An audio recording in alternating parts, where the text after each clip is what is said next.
అందరికీ నమస్కారం. ఈరోజు మీ అందరికీ నేను వినిపించబోయే కథ దేవుడున్నాడు. రచయిత ఒలివేటి నాగచంద్రావతి గారు. ఇక కథలోకి వెళితే, నేను నాస్తికుణ్ణి కాను. మన బుద్ధికి అందని, మన తెలివికి మించిన శక్తేదో మనల్ని నడిపిస్తోందని నేను నమ్ముతాను. అదే భగవంతుడు అని అంటే చేతులు మోడ్చి మనస్ఫూర్తిగా ఆ అదృశ్య అద్భుతానికి ప్రణమిల్లడానికి నాకే అభ్యంతరము లేదు. నేను దేవాలయాలకి వెళ్ళనని, ప్రదక్షిణలు గుంజిళ్ళు తీయనని నన్ను నాస్తికున్నంటుంది మా ఆవిడ. ఏం చేయను? తనంత భక్తి తత్పరత నాకబ్బటం లేదు, ఎంత ప్రయత్నం చేసినా. అన్నట్టు మా దేవకి అదే మా ఆవిడ పరమ భక్తురాల్లేండి. చీకట్లు విడకుండా లేచి చన్నీళ్ళ స్నానం చేసి దేవుడి పూజలో కూర్చున్నదంటే మళ్ళీ సూరయ్య గారు పొడుచుకుంటూ వచ్చే వేళకు కానీ లేవదు. నేనేమో తెల్లవారాక కానీ కళ్ళు విప్పలేను. దంతధావనం అవ్వటమేమిటి, కడుపులో కాఫీ నీళ్లు పడాలి. అప్పటిదాకా దేవుడు కాదు కదా మా బాసు కూడా గుర్తుకురాడు. ఇది ఒక కారణం నా మీద తను ఆ అభియోగం మోపడానికి.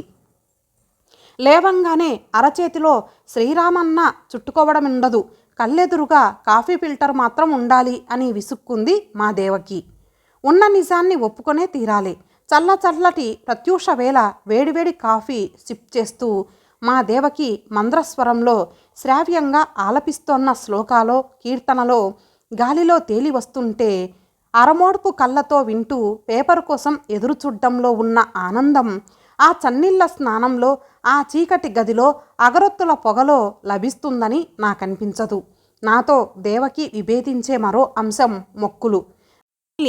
ఏ కష్టం నుంచైనా గట్టెక్కించగలవాడు, ఎలాంటి కోరికనైనా నెరవేర్చగలవాడు అయిన సర్వసమర్థుడొకడు మనకు అండగా ఉన్నాడని, అన్యత శరణం నాస్తని పూచి ఆయన మీద పెట్టేసి సాష్టాంగం పడిపోతే అన్నీ ఆయనే చూసుకుంటాడనే విశ్వాసం మనిషికి గొప్ప నిశ్చింతనిస్తుంది. నిజంగా ఆ భావన ఒక వరం. పైగా ఆ అఖిలాండ కోటి బ్రహ్మాండ నాయకుడికి లేదా నాయకురాలికి లంచం కూడా ఇస్తామంటుంటిమి. తప్పు మొక్కుబడి తీరుస్తామంటుంటిమి. ఇక మన అర్జీ ఓకే అయిపోయినట్టే. మా దేవకి ఏ దేవుడికో దేవతకో ఈ ఆపద నుంచి కాపాడితే పొంగలి నైవేద్యం, ఈ మనోరథం ఈడేరిస్తే హుండీలో 116 ఇలా చీటికి మాటికి మొక్కేస్తుంటుంది. అన్నట్టు మా దేవుడి మందిరంలో ఓ చిన్న సైజు బిందె, ఓ పసుపు గుడ్డ వాసన కట్టి మధ్యలో చిల్లు పెట్టి ఉంటుంది. ఇంట్లో చీమ చిటుక్కుమంటే చాలు ఎంతో కొంత ముడుపు దానిలో వేస్తూ ఉంటుంది దేవకి. ఎప్పుడో దేవుడి పేరున ఒక చీరో లేదా ఓ ఆభరణమో కొని గుళ్ళో ఇచ్చేస్తూ ఉంటుంది. అది ఓ మొక్కుబడే. సరే, ఇలాంటి మొక్కులు దేవకి ఎన్ని మొక్కుకున్నా నాకు పట్టింపు లేదు. కానీ టైఫాయిడ్ పడి లేచిన మా వాణ్ణి పొర్లగింతల దన్నాలు పెట్టిస్తానంటేను, ఎంట్రన్స్లో ర్యాంకు తెచ్చుకొని మెడికల్ కాలేజీలో జాయిన్ అవ్వబోతున్న మా అమ్మాయిని తలనీలాలు ఇవ్వమంటేనూ కూడా ఎవరి పిచ్చి వాళ్ళకు ఆనందమని ఉపేక్షించలేను కదా. అందుకే మిమ్మల్ని భగవద్విరోధి అనేది అంటుంది నన్ను హిరణ్యకశిపుణ్ణి చూసినట్టు చూస్తూ. అంత చేటు అంధవిశ్వాసాలకి తల ఒగ్గటం నా వల్ల కాదు. మనకున్న ముక్కోటి దేవతలకి మా దేవకి భక్తురాలైతే దేవకి భక్తురాలు గౌరీ. గౌరీ మా ఇంట్లో పనిపిల్ల. 16 ఏళ్ళుంటాయి దానికి. నక్షత్రాల్లా మెరిసే కళ్ళు, పొడవాటి తలకట్టు, చామన ఛాయ అయినా కలగల మొహం. చక్కగా ఉంటుంది గౌరీ. నెల జీతం ఇస్తున్నాం కాబట్టి పనిపిల్ల అనుకోవటమే కానీ మా ఇంట్లో మెంబరే అది. అన్ని గదులు తిరిగేస్తుంటుంది, అన్ని పనులు చక్కబెట్టేస్తూ ఉంటుంది. ఒక్క పూజ గది దాని వ్యవహారము తప్ప. ఇలా ఇవ్వండమ్మా, నేను చేసేస్తాను, మీరు కూర్చోండి అని చేతిలో పని లాక్కొని మరీ చేసి పెట్టేస్తుందని దేవకికి అదంటే చాలా అభిమానం. ముఖ్యంగా మా పిల్లలిద్దరూ చదువుల కోసం పరాయి రాష్ట్రాలకి వెళ్ళిపోయాక మరీ నేస్తురాలైపోయింది తనకి. సూర్యుడితో పాటు మా ఇంటికి ఎంటర్ అయ్యే గౌరీ ఈరోజెందుకో ఆలస్యం చేసింది. పెరట్లో మా దేవకి వేసే చిందులు ముందు వరాండాలో ఉన్న నాకు కనిపించటం లేదు, వినిపిస్తున్నాయి. మొన్న సాయంత్రం సినిమా అని పని ఎగ్గొట్టింది. అంతకుముందు చెయ్యి కోసుకున్నానని చెప్పి నాగా పెట్టేసింది. ఈరోజు మళ్ళీ ఎగనామం, ఫోన్లే చిన్నపిల్ల కదా అని చనువిస్తుంటే మరీ నెత్తికెక్కేస్తోంది. రాణి చెబుతా అని చిటపటలాడుతోంది. ఈ సమయంలో కాఫీ అడుగుదామన్నా ప్రమాదమే. పోన్లే పాపమని సానుభూతి చూపించబోయినా ముప్పే. ఆ హోరుగాలి మన వైపు మళ్ళినా మల్లవచ్చు. నేను కామ్గా పేపర్లో తలదూర్చి కూర్చుండిపోయాను. ఎట్టకేలకు మబ్బులు పలచబడ్డాయి. కాఫీ చేతికొచ్చింది. అప్పుడొచ్చింది కమలమ్మ, గౌరీ తల్లి, వెంట ఓ 25 కుర్రాడు. దాన్ని చూస్తూనే మా ఆవిడ బుస్సుమనబోయి ఆ అబ్బాయిని చూసిగాను తమాయించుకుంది. కమలమ్మ తెలివిగా, మిమ్మల్ని ఇబ్బంది పెట్టేసినాము, ఏమనుకోకమ్మా అని దన్నాలు పెడుతూ ముందస్తుగానే క్షమాపణలు చెప్పేసరికి ఇంకొంచెం చల్లబడ్డది. రాత్రి బండికి మా ఆడపడుచు కుటుంబం తూర్పు నుంచి వచ్చినారమ్మా. గౌరీని వాళ్ళత్త వదినలు ఇడిచినారు కారు. మా పటేల పనికి వచ్చేస్తాది తల్లి, ఈ పూటకి ఎట్టాగో సర్దుకోమ్మా అంటూ గౌరీ రాని కారణాన్ని కాస్త బతిమలాడే ధోరణిలో చెప్పేసరికి బహు ప్రసన్నురాలైపోయింది దేవకి. ఒక్కరోజుకి ఏం కొంప మునిగిపోదులేవే, సాయంత్రం కూడా రావద్దన్నానని చెప్పు. పాపం వరసయ్యే వదినలున్నారు అంటున్నావుగా, ఈ రోజుకి వాళ్ళతో గడపని. ఇందాక వేసిన రంకెలన్నీ మర్చిపోయి గౌరీని క్షమించటమే కాక వరం కూడా ఇచ్చేసింది. ఆ తర్వాత కమలమ్మ ఆ అబ్బాయిని పరిచయం చేసింది. ఈ పిల్లగాడు సత్యనారాయణమ్మ, మా ఆడబడుచు తొలిచూరు బిడ్డడు. మీకు చూపించుదామని ఎంటెట్టుకొచ్చినాను. ఏడాదయ్యింది ఈయన నాయన పైలోకానికి వెళ్ళిపోయి. 4 పిల్లకాయలు. వానలు పడక పైర్లు ఎండినై, అప్పులా పెరిగిపోయినాయి. ఇంకా అక్కడుండే ధైర్యం లేక పిల్లల్ని ఎంటబెట్టుకుని తూర్పు నుంచి ఈడకొచ్చేసినాదయ్యా మా ఆడబొట్టి. ఇప్పుడాళ్ళ కుటుంబానికి ఈడే దిక్కు. ఈడు అదేదో నేర్చుకున్నాడటండి అంటూ అతనికేసి చూసింది.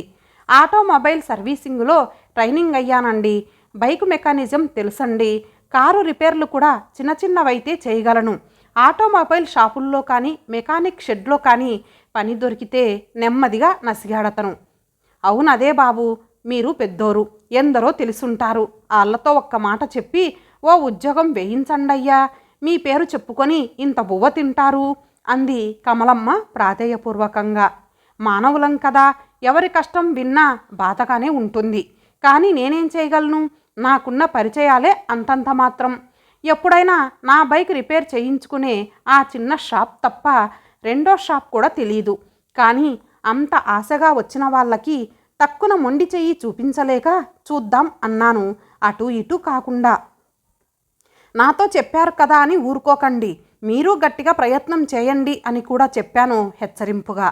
వాళ్ళిద్దరూ సెలవు తీసుకున్నారు. వెళ్ళినట్టే వెళ్ళి వెనక్కొచ్చింది కమలమ్మ ఒక్కతే. సత్యాన్ని చూసినారుగా అమ్మ, చాలా బుద్ధిమంతుడు. గౌరీని వానికిస్తే సుఖపడుద్దని మా ఇంటాయన యోచన. మీకు చెప్పకపోవటమేమిటని వెనక్కొచ్చినాను అంది గుట్టు విప్పుతున్నట్టు. నేను ఇందాకే వాసన పట్టాను నవ్వింది దేవకి. కుర్రాడికేం లక్షణంగా ఉన్నాడు. ఈడు జోడు కూడా ముచ్చటగా ఉంటుంది. ఇక్కడికే కాపురం వచ్చేశారన్నావుగా, పెళ్ళయ్యాక కూడా కూతురు కంటెదురుగా ఉంటుంది అని వాళ్ళ ఆలోచనని బలపరిచింది. మర్నాడు పనిలోకొచ్చింది గౌరీ.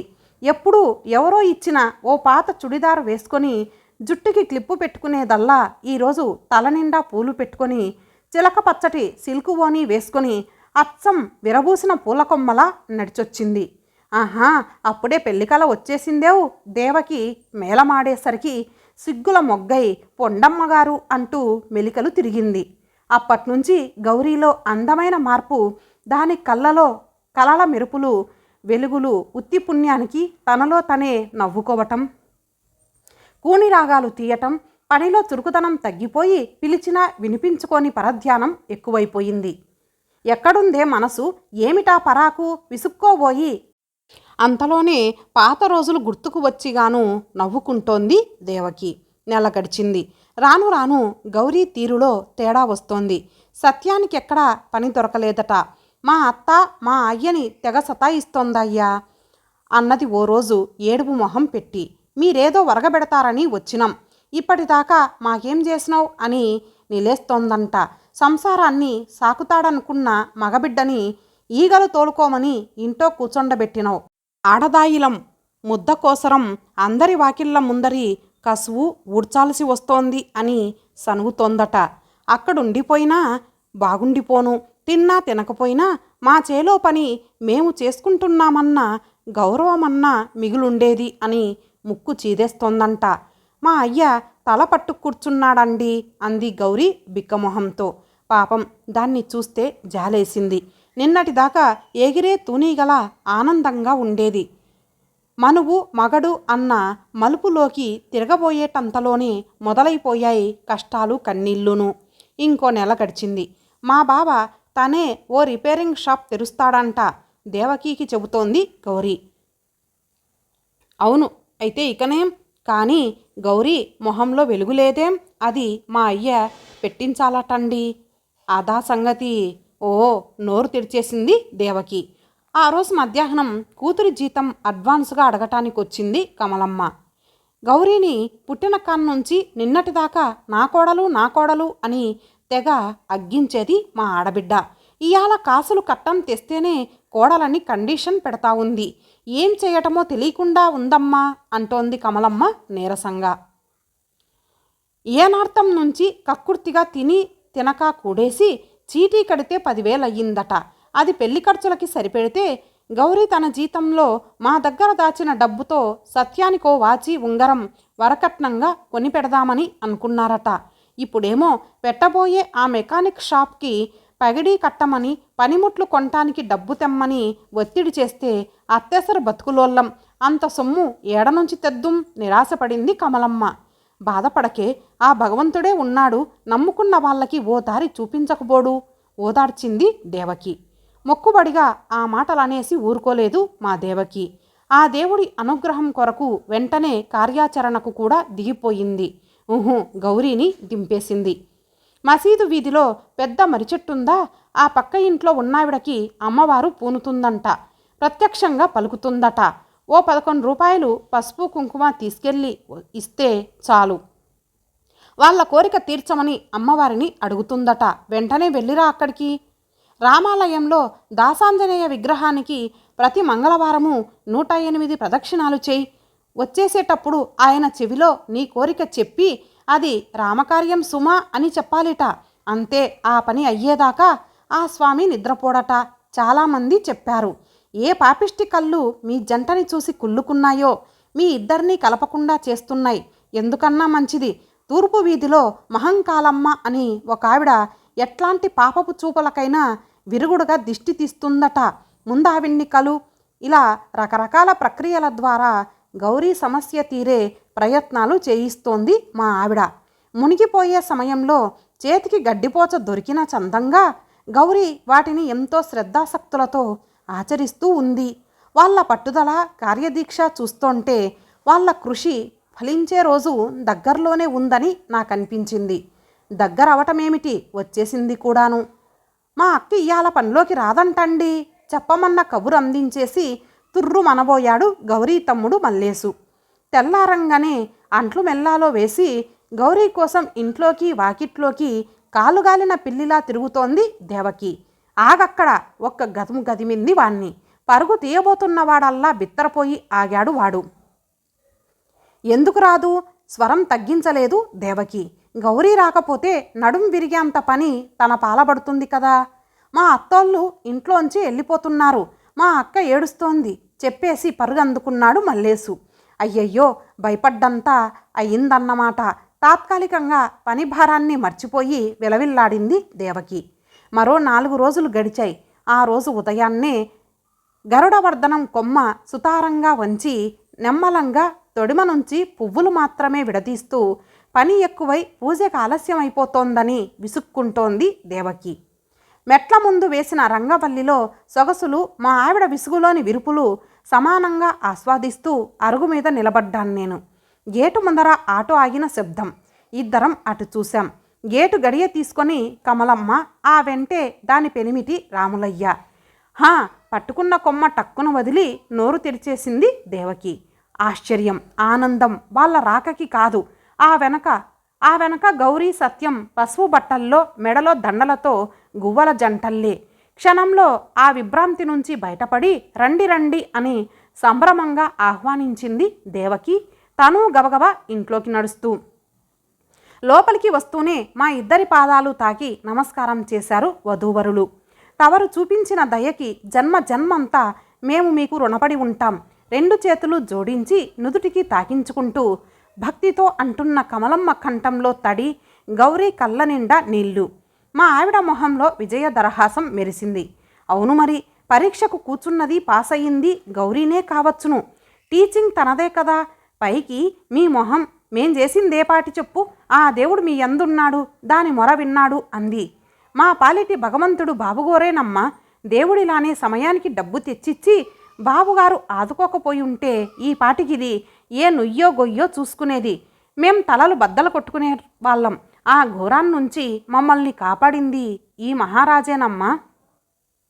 అయోమయంగా చూస్తోంది దేవకి. అవునమ్మా, ఆ డబ్బు చూడంగానే మా ఆడబిడ్డ మొహం చేటంతైనాది, ముహూర్తాలు పెట్టించేసినాది. ఈ రోజిట్ట మా గుమ్మానికి పసుపు రాసి మండపానికి మామిడాకులు కట్టామంటే అంతా బాబుగారి చలవేనమ్మా. అకస్మాత్తుగా దేవకి మొహంలో రంగులు మారిపోవటం క్రేగంట గమనిస్తూనే ఉన్నాను నేను.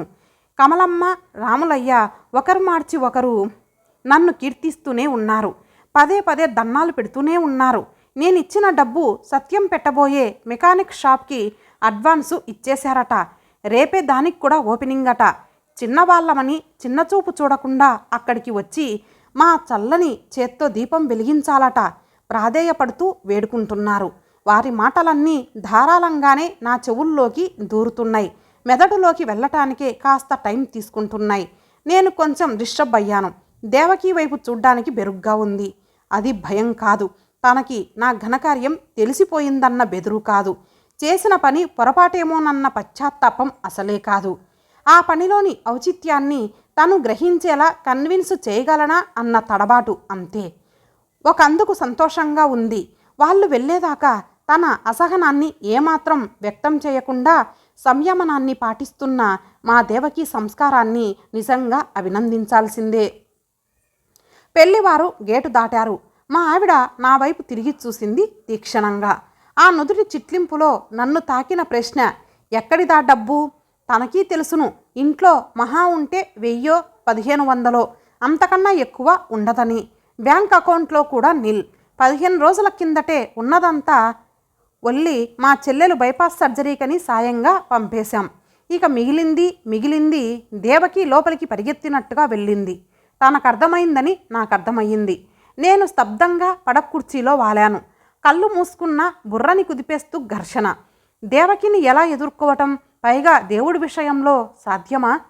దైవం అంటే తను ఏర్పరచుకున్న భావం వేరు, నాకున్న అభిప్రాయం వేరు. దేవుడంటే కష్టకాలంలో ఓదార్పు, దిగజారిపోతున్న మనస్సుకి స్థైర్యాన్నిచ్చే టానిక్, నిస్వార్థంతో చేసే ఓ మంచి పనికి ఆశిస్సు, కల్లోలాన్నుంచి ప్రశాంతానికి నడిపించే తోవ.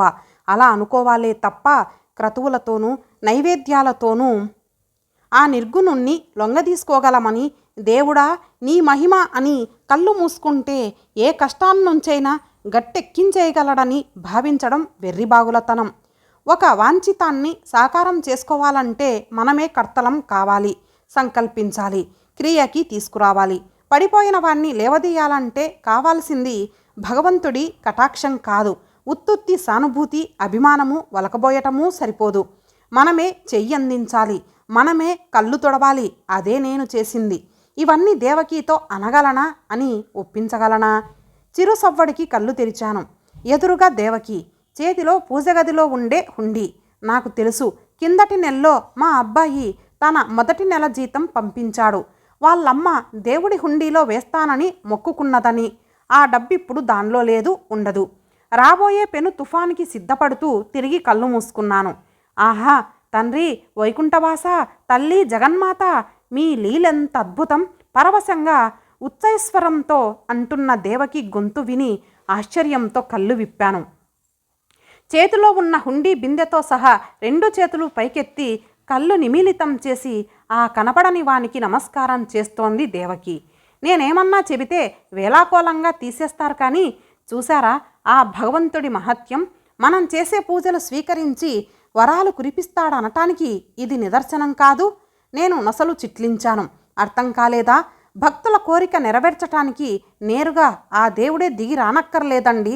పరోక్షంగానే పని జరిపించేయగలడా మహానుభావుడు.